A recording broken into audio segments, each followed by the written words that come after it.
नमस्कार, सी न्यूज भारत में आप सभी का स्वागत है। इस वक्त में आपके साथ रचा सिंह। वक्त हो चुका है उत्तर प्रदेश बुलेटिन का, तो चलिए नजर डाल लेते हैं खास खबरों पर।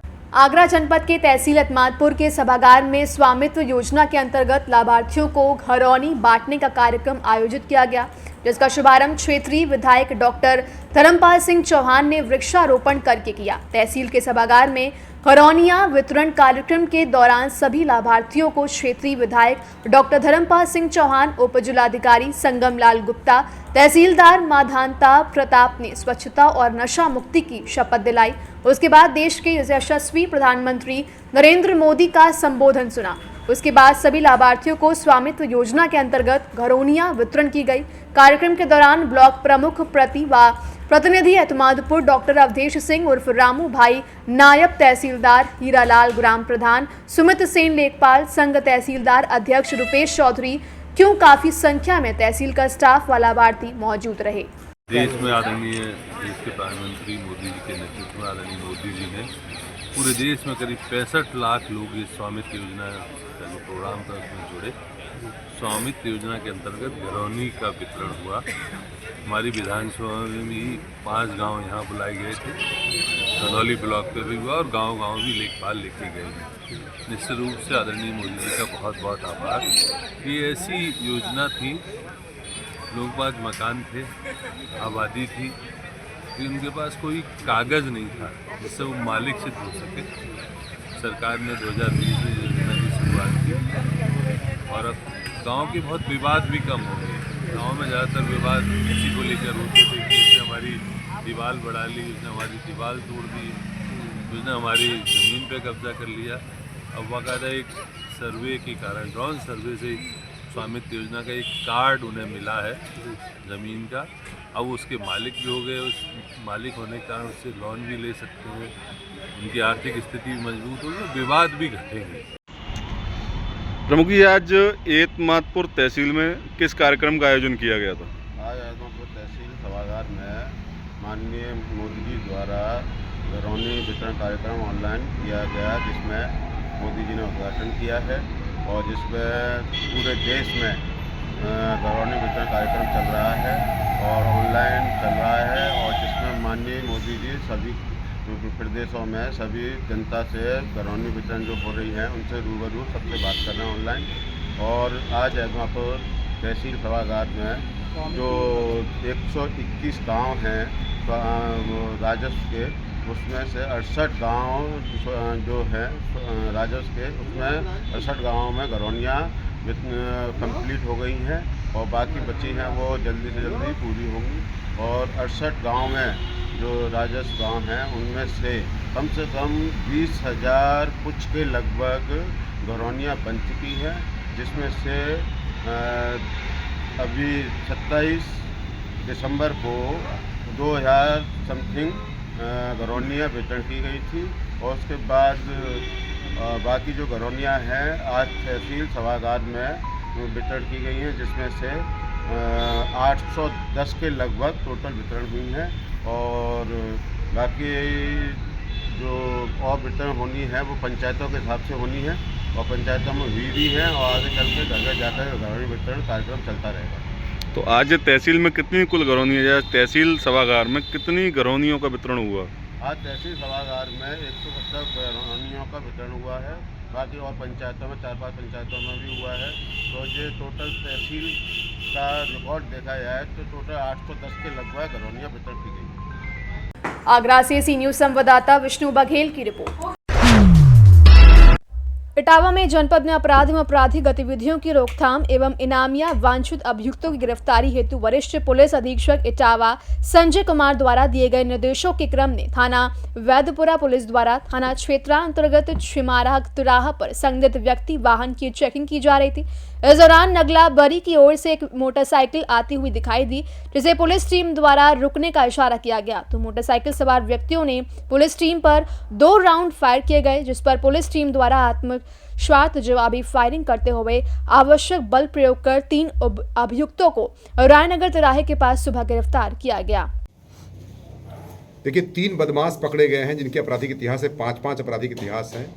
और ये पूरे जो बिजली विभाग में जो बड़े बड़े टावर लगते हैं तो उनमें जो एंगल होता है उस एंगल को चोरी करते हैं और एक एजेंट के माध्यम से ये बेच दिया करते थे। तीनों बनारस के रहने वाले हैं।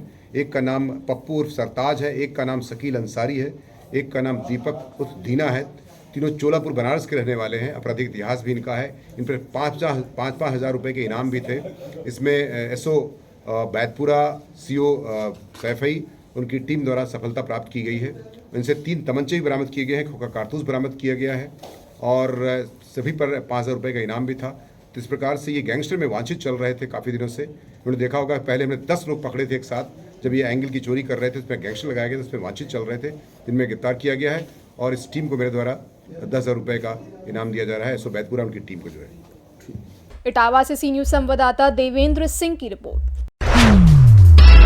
जनपद हापुड़ की स्वाट टीम व थाना सिंभावली पुलिस ने संयुक्त कार्रवाई कर गंगा एक्सप्रेसवे के किनारे मिले अधजले अज्ञात शव की घटना का सफल अनावरण करते हुए 2 हत्यारोपियों को गिरफ्तार किया है, जिनके कब्जे से निशानदेही से आला कत्ल, अवैध तमंचा सहित 2 अवैध तमंचे, मैजिंदा व खोखा कारतूस व घटना में प्रयुक्त महिंद्रा एक्सयूवी कार बरामद गिरफ्तार किया। अभियुक्त गढ़ व मृतक आपस में परिचित थे।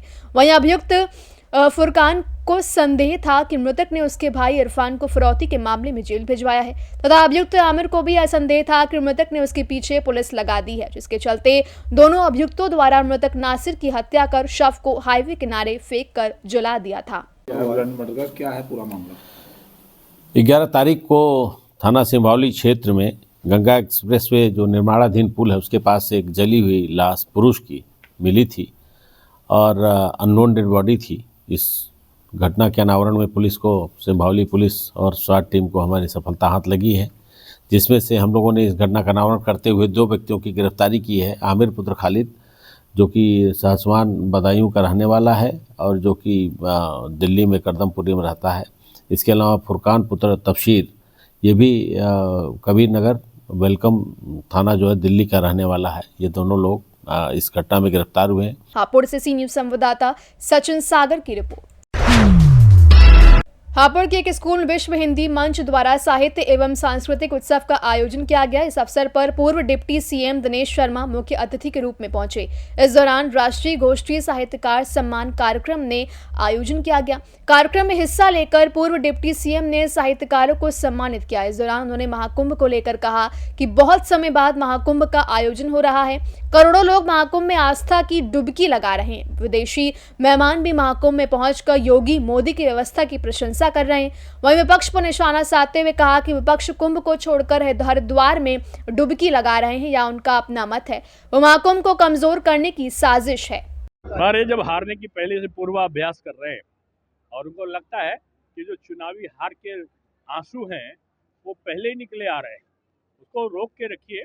हम विपक्ष से कहेंगे वो चुनाव में परिणाम आने के बाद निकले तो ज़्यादा अच्छा है। एक विराट हिंदी सम्मेलन का आयोजन हुआ है और मुझे खुशी है कि माननीय अमित शाह जी के गृह मंत्री बनने के बाद भारत सरकार में जहां 20 से 25% तक ही सरकारी कार्यालयों में हिंदी का प्रयोग होता था, आज जब से मोदी जी बने हैं 2014 से और आज तक वहां 65% तक का हिंदी का प्रयोग अब सरकारी कार्यालयों में होने लगा है।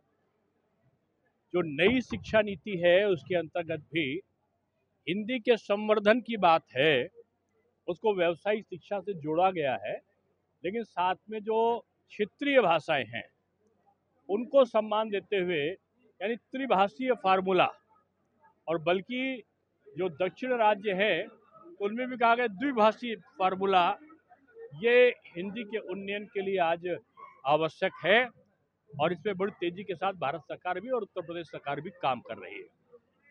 आज कुंभ का जो उत्सव है पूरी दुनिया के लिए आश्चर्य बना हुआ है और करोड़ों लोग यहाँ पर आ रहे हैं। मैं समझता हूँ कि 7.5-8 करोड़ के आसपास लोग अभी तक स्नान कर चुके हैं और जो अनुमान है 29 तारीख को 10 करोड़ से ऊपर लोग आने वाले हैं।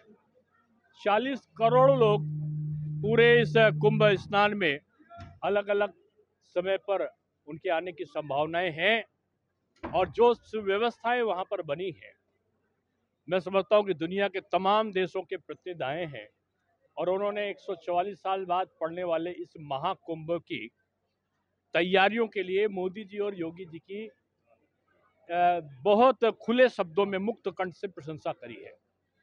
लेकिन विपक्ष के पेट में दर्द हो रहा है और कहीं वो दूसरे धर्मों के बारे में टिप्पणी नहीं करते। सनातन के इतने बड़े जमावड़ा में उनको ये दिखाई नहीं पड़ता कि आईपीएल से 100 गुनी ज्यादा इनकम इससे हो रही है, कुंभ से। छोड़कर हरिद्वार में डुबकी लगाई है। अब जिनका श्रद्धा ना हो अगर सनातन पे, तो मैं यही कहूँगा कि भगवान उनको कुंभ मेला में लाएं और वो भारत की प्राचीन व्यवस्थाओं के बारे में जो विपक्ष के नेता हैं वो अच्छा सा अध्ययन करें। यहाँ का धर्म क्या है, यहाँ के साधु संत क्या है, यहाँ का जो धर्म संसद हो रही है वो क्या है, ज्योतिष सम्मेलन हो रहा है वो क्या है, जो कल्पवास है वो क्या है। हरिद्वार भी पवित्र है, इसमें कोई दो राय नहीं, लेकिन कुंभ को आप पैरेलल करने के लिए कुंभ कमजोर हो जाए इसलिए प्रतीकात्मक रूप में कि उनके जो समर्थक हैं जाके वो हरिद्वार में नहाए, ये करने की एक बांटने की साजिश है।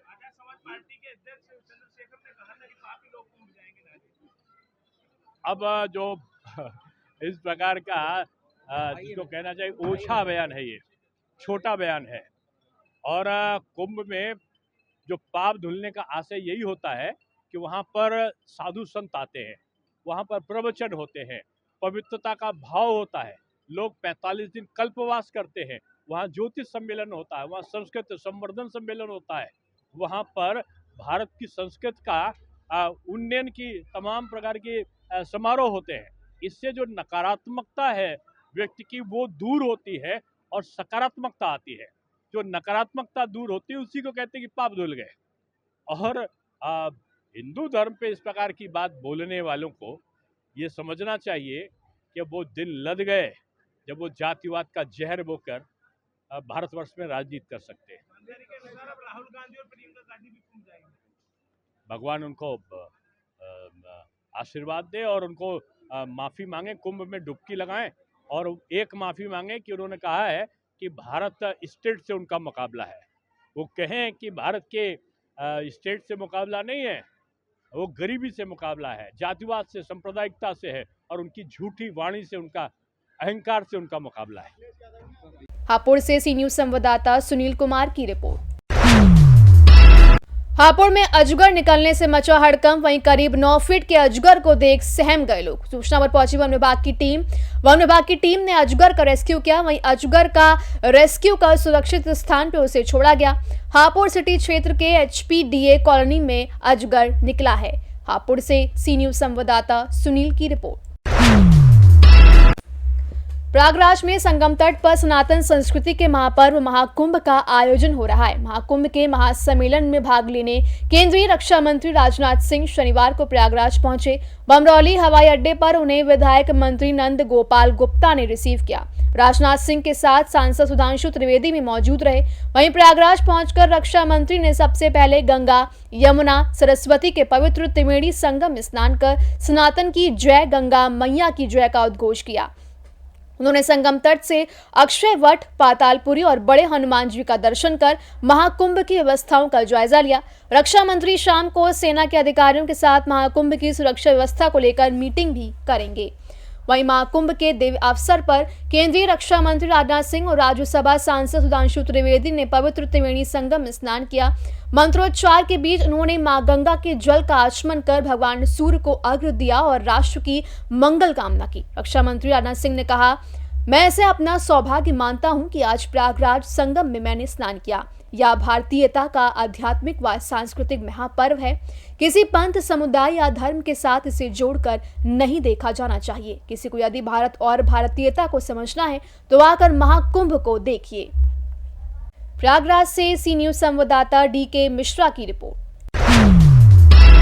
महाकुंभ में संगम स्नान के लिए भारत के हर राज्य से करोड़ों श्रद्धालु पहुंच रहे हैं। इनके अलावा साधु संत भी बड़ी तादाद में आए हैं, जो गंगा किनारे धुनी रमाए आपको 24 घंटे दिखे जाएंगे।